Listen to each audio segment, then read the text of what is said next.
முதல் வாசகம். நம் பாவங்கள் அனைத்தையும் ஆழ்கடலில் எறிந்து விடுவார். இறைவாக்கினர் மீகா நூலிலிருந்து வாசகம். அதிகாரம் 7, இறைவசனங்கள் 14 முதல் 15 முடிய மற்றும் 18 முதல் 20 முடிய. ஆண்டவரே, உமது உரிமை சொத்தாயிருக்கும் மந்தையாகிய உம்முடைய மக்களை உமது கோலினால் மெய்த்தருளும். அவர்கள் கர்மேலின் நடுவே காட்டில் தனித்து வாழ்கின்றார்களே. முற்காலத்தில் நடந்தது போல அவர்கள் பாசானிலும் கிளையாதிலும் மேயட்டும். எகிப்து நாட்டிலிருந்து நீங்கள் புறப்பட்டு வந்த நாளில் நடந்தது போல நான் அவர்களுக்கு வியத்தகு செயல்களை காண்பிப்பேன். உமக்கு நிகரான இறைவன் யார்? எஞ்சியிருப்போரின் குற்றத்தை பொறுத்து நீர் உமது உரிமை சொத்தில் எஞ்சியிருப்போரின் தீச்செயலை மன்னிக்கின்றீர். உமக்கு நிகரானவர் யார்? அவர் தம் சினத்தில் என்றென்றும் நிலைத்திரார். ஏனெனில் அவர் பேரன்பு கூறுவதில் விருப்பமுடையவர். அவர் நம் மீது இரக்கம் காட்டுவார், நம் தீச்செயல்களை மிதித்து போடுவார், நம் பாவங்கள் அனைத்தையும் ஆழ்கடலில் எறிந்து விடுவார். பண்டைய நாளில் எங்கள் மூதாதையருக்கு நீர் ஆணையிட்டு கூறியது போல யாக்கோபுக்கு வாக்கு பிறழாமையையும் ஆபிரகாமுக்கு பேரன்பையும் காட்டியருள்வீர். இது ஆண்டவரின் அருள்வாக்கு. இறைவா, உமக்கு நன்றி. பதிலுரை பாடல். ஆண்டவர் இரக்கமும் அருளும் கொண்டவர். என் உயிரே ஆண்டவரை போற்றிடு, என் முழு உளமே அவரது திருப்பெயரை ஏத்திடு. என் உயிரே ஆண்டவரை போற்றிடு, அவருடைய கனிவான செயல்கள் அனைத்தையும் மறவாதே. ஆண்டவர் இரக்கமும் அருளும் கொண்டவர். அவர் உன் குற்றங்களையெல்லாம் மன்னிக்கின்றார், உன் நோய்களையெல்லாம் குணமாக்குகின்றார். அவர் உன் உயிரை படுகுழியினின்று மீட்கின்றார். அவர் உனக்கு பேரன்பையும் இரக்கத்தையும் மணிமுடியாகச் சூட்டுகின்றார். ஆண்டவர் இரக்கமும் அருளும் கொண்டவர். அவர் எப்பொழுதும் கடிந்து கொள்பவரல்லர், என்றென்றும் சினங்கொள்பவரல்லர். அவர் நம் பாவங்களுக்கு ஏற்ப நம்மை நடத்துவதில்லை, நம் குற்றங்களுக்கு ஏற்ப நம்மை தண்டிப்பதில்லை. ஆண்டவர் இரக்கமும் அருளும் கொண்டவர். அவர் தமக்கு அஞ்சுவோருக்கு காட்டும் பேரன்பு மண்ணினின்று விண்ணளவு போன்று உயர்ந்தது. மேற்கு நின்று கிழக்கு எத்துணை தொலைவில் உள்ளதோ அத்துணை தொலைவிற்கு நம் குற்றங்களை நம்மிடமிருந்து அவர் அகற்றுகின்றார்.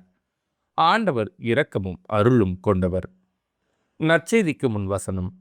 நான் புறப்பட்டு என் தந்தையிடம் போய், அப்பா, கடவுளுக்கும் உமக்கும் எதிராக நான் பாவம் செய்தேன் என்று அவரிடம் சொல்வேன்.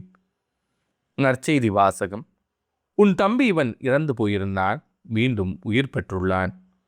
லூக்கா எழுதிய தூய நற்செய்தியிலிருந்து வாசகம். அதிகாரம் 15, இறைவசனங்கள் 1 முதல் 3 முடிய மற்றும் 11 முதல் 32 முடிய. அக்காலத்தில் வரி தண்டுவோர் பாவிகள் யாவரும் இயேசு சொல்வதை கேட்க அவரிடம் நெருங்கி வந்தனர். பரிசேயரும் மறைநூல் அறிஞரும் இவர் பாவிகளை வரவேற்று அவர்களோடு உணவருந்துகிறாரே என்று முணுமுணுத்தனர். அப்போது அவர் அவர்களுக்கு இந்த உவமையை சொன்னார். ஒருவருக்கு 2 புதல்வர்கள் இருந்தார்கள். அவர்களுள் இளையவர் தந்தையை நோக்கி, அப்பா, சொத்தில் எனக்கு உரிய பங்கை தாரும் என்றார். அவர் சொத்தை அவர்களுக்கு பகிர்ந்தளித்தார். சில நாள்களுக்குள் இளைய மகன் எல்லாவற்றையும் திரட்டி கொண்டு தொலைநாட்டிற்கு நெடும் பயணம் மேற்கொண்டார். அங்கு தாறுமாறாக வாழ்ந்து தம் சொத்தையும் பாழாக்கினார். அனைத்தையும் அவர் செலவழித்தார். பின்பு அந்த நாடு முழுவதும் கொடிய பஞ்சம் ஏற்பட்டது. அப்பொழுது அவர் வறுமையில் வாடினார். எனவே அந்நாட்டு குடிமக்கள் ஒருவரிடம் அண்டி பிழைக்கச் சென்றார். அவர் அவரை பன்றி மேய்க்க தம் வயல்களுக்கு அனுப்பினார். அவர் பன்றிகள் தின்னும் நெற்றுகளால் தம் வயிற்றை நிரப்ப விரும்பினார். ஆனால் அதை கூட அவருக்கு கொடுப்பாரில்லை. அவர் அறிவு தெளிந்தவராய், என் தந்தையின் கூலியாள்களுக்கு தேவைக்கு மிகுதியான உணவு இருக்க நான் இங்கு பசியால் சாகிறேனே. நான் புறப்பட்டு என் தந்தையிடம் போய், அப்பா, கடவுளுக்கும் உமக்கும் எதிராக நான் பாவம் செய்தேன். இனிமேல் நான் உம்முடைய மகன் எனப்பட தகுதியற்றவன். உம்முடைய கூலியாள்கள் ஒருவனாக என்னை வைத்துக் கொள்ளும் என்பேன் என்று சொல்லிக் கொண்டார். உடனே அவர் புறப்பட்டு தம் தந்தையிடம் வந்தார். தொலையில் வந்து கொண்டிருந்த போதே அவர் தந்தை அவரை கண்டு பரிவு கொண்டு ஓடிப்போய் அவரை கட்டி தழுவி முத்தமிட்டார். மகனோ அவரிடம், அப்பா, கடவுளுக்கும் உமக்கும் எதிராக நான் பாவம் செய்தேன். இனிமேல் நான் உம்முடைய மகன் எனப்பட தகுதியற்றவன் என்றார். தந்தை தம் பணியாளரை நோக்கி, முதல் தரமான ஆடையை கொண்டு வந்து இவனுக்கு உடுத்துங்கள். இவனுடைய கைக்கு மோதிரமும் காலுக்கு மிதியடியும் அணிவியுங்கள். கொழுத்த கன்றை கொண்டு வந்து அடியுங்கள். நாம் மகிழ்ந்து விருந்து கொண்டாடுவோம். ஏனெனில் என் மகன் இவன் இறந்து போயிருந்தான், மீண்டும் உயிர் பெற்று வந்துள்ளான். காணாமற் போயிருந்தான், மீண்டும் கிடைத்துள்ளான் என்றார். அவர்கள் மகிழ்ந்து விருந்து கொண்டாடத் தொடங்கினார்கள். அப்போது மூத்த மகன் வயலில் இருந்தார். அவர் திரும்பி வீட்டை நெருங்கி வந்து கொண்டிருந்த போது ஆடல் பாடல்களை கேட்டு ஊழியர்கள் ஒருவரை வரவழைத்து, இதெல்லாம் என்ன என்று வினவினார். அதற்கு ஊழியர் அவரிடம், உம் தம்பி வந்திருக்கிறார். அவர் தம்மிடம் நலமாக திரும்பி வந்துள்ளதால் உம் தந்தை கொழுத்த கன்றை அடித்திருக்கிறார் என்றார். அவர் சினமுற்று உள்ளே போக விருப்பம் இல்லாதிருந்தார். உடனே அவருடைய தந்தை வெளியே வந்து அவரை உள்ளே வருமாறு கெஞ்சி கேட்டார். அதற்கு அவர் தந்தையிடம், பாரும், இத்தனை ஆண்டுகளாக நான் அடிமை போன்று உமக்கு வேலை செய்து வருகிறேன். உம் கட்டளைகளை ஒருபோதும் மீறியதில்லை. ஆயினும் என் நண்பரோடு நான் மகிழ்ந்து கொண்டாட ஓர் ஆட்டுக்குட்டியை கூட என்றுமே நீர் தந்ததில்லை. ஆனால் விளைமகளிரோடு சேர்ந்து உம் சொத்துக்களை எல்லாம் அழித்துவிட்ட இந்த உம் மகன் திரும்பி வந்தவுடனே இவனுக்காக கொழுத்த கன்றை அடித்திருக்கிறீரே என்றார். அதற்கு தந்தை, மகனே, நீ எப்போதும் என்னுடன் இருக்கிறாய். என்னுடையதெல்லாம் உன்னுடையதே. இப்போது நாம் மகிழ்ந்து கொண்டாடி இன்புற வேண்டும். ஏனெனில் உன் தம்பி இவன் இறந்து போயிருந்தான், மீண்டும் உயிர் பெற்றுள்ளான். காணாமற் போயிருந்தான், மீண்டும் கிடைத்துள்ளான் என்றார். இது ஆண்டவரின் அருள்வாக்கு. கிறிஸ்துவே உமக்கு புகழ். இறை இயேசுவில் மிகவும் அருமையானவர்களே, தவக்காலத்தின் 2ஆம் வாரம் சனிக்கிழமை. இன்றைய வாசகங்கள் நமக்கு நல்ல பல சிந்தனைகளை கூறுகின்றது. குறிப்பாக நம்ம அன்றாடம் செய்யக்கூடிய சில தவறுகளை குறித்து காட்டுகிறது. இந்த நற்செய்தியில் பல கருத்துக்களை நாம் எடுத்துக்கொள்ளக்கூடிய வாய்ப்புகள் இருந்தாலும் 1-2 காரியங்களை மட்டும் நான் விளக்கமாக அல்லது மனதில் பதியும்படியாக நான் சொல்ல விரும்புகின்றேன். உதாரணத்துக்கு, புரணி பேசுதல். ஆங்கிலத்தில் காசிப் அப்படின்னு சொல்லுவாங்க. காசிப்பிங். எப்போதுமே யாரை பற்றியாவது பேசிகிட்டே இருப்போம். அந்த நபர் இல்லாத போது தான் அவரை பற்றி நிறைய பேசுவோம். எல்லாம் பேசி முடித்த பிறகு யார்ட்டையும் சொல்லாதீங்க, நான் சொன்னதா சொல்லிடாதீங்க அப்படின்னு சொல்லக்கூடியவங்க. இது சாதாரண பழக்கமாக போச்சு. ஆனால் அதனால் வரக்கூடிய பாதிப்புகள், யாரை பற்றி பேசினோமோ, எதை பற்றி பேசினோமோ, எந்த தவறான கருத்துக்களை நாம் மற்றவர்களுக்கு சொன்னோமோ, அதனால் வரக்கூடிய நஷ்டங்களுக்கு நாம் பரிகாரம் செய்ய கடமைப்பட்டவர்கள் என்பதை நாம் உணர வேண்டும். ஆனால்தான் சாதாரண பேசும்போது கூட திருக்குறள் சொல்லுது, இனிய உளவாக இன்னாத கூறல் கனியிருப்ப காய் கவர்ந்தற்று. கை கெட்டிய தூரத்தில் நிறைய நல்ல காரியங்கள் இருக்கு.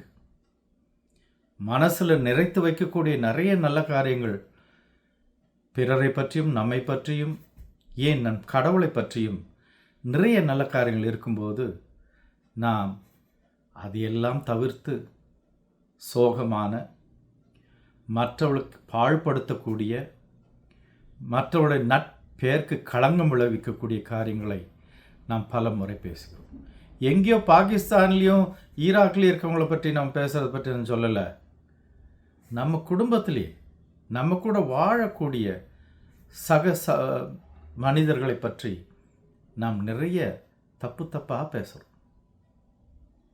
இன்றைய நற்செய்தியில் யோசித்து பார்த்தீங்கன்னா, கதை நல்லா சுருக்கம். நம்ம நிறைய தடவை கேட்டிருக்கோம், அதனால் விளக்கங்களில் போக வேண்டிய அவசியம் இல்லை.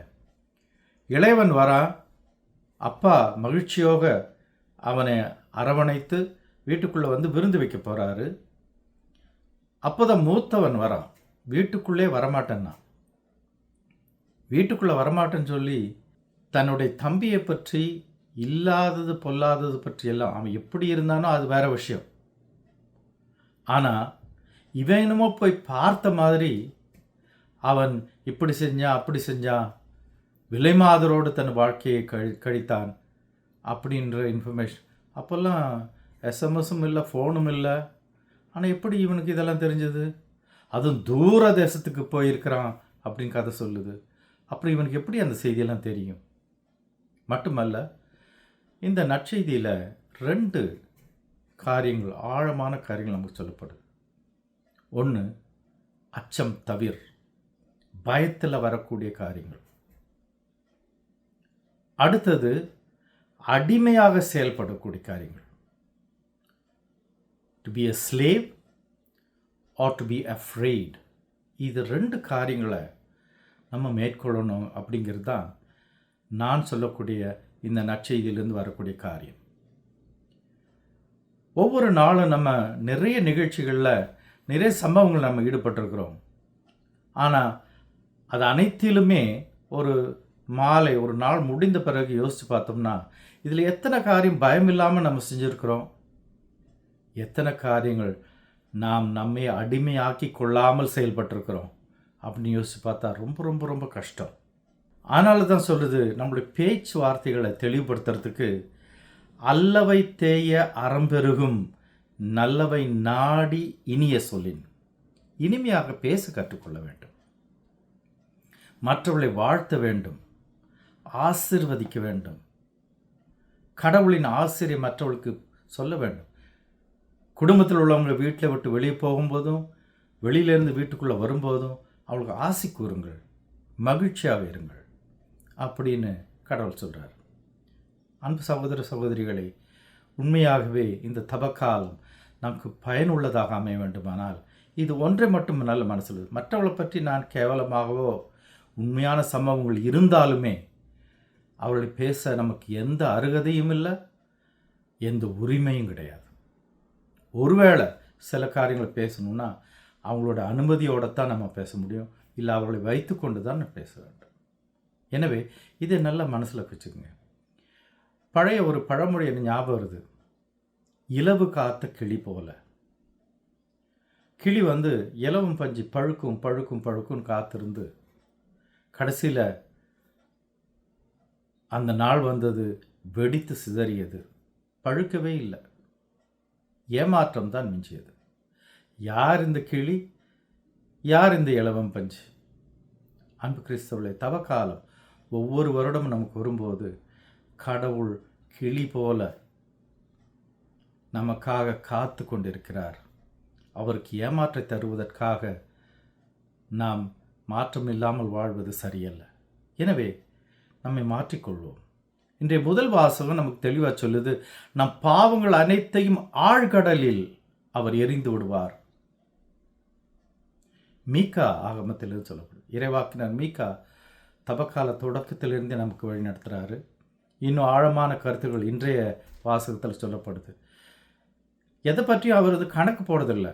ஆனால் மனதை இறைவன் பால், கடவுள் பால், நம்மை படைத்தவர் பால் திருப்பி மகிழ்வோடும் பொலிவோடும் உறவோடும் வாழ இந்த தபக்காலம் நம்மை அழைக்கின்றது. இறைவனின் ஆசீரும் அருளும் உங்களுக்கும் உங்கள் பிள்ளைகளுக்கும் நிறைவாக இருப்பதாக. ஆமென்.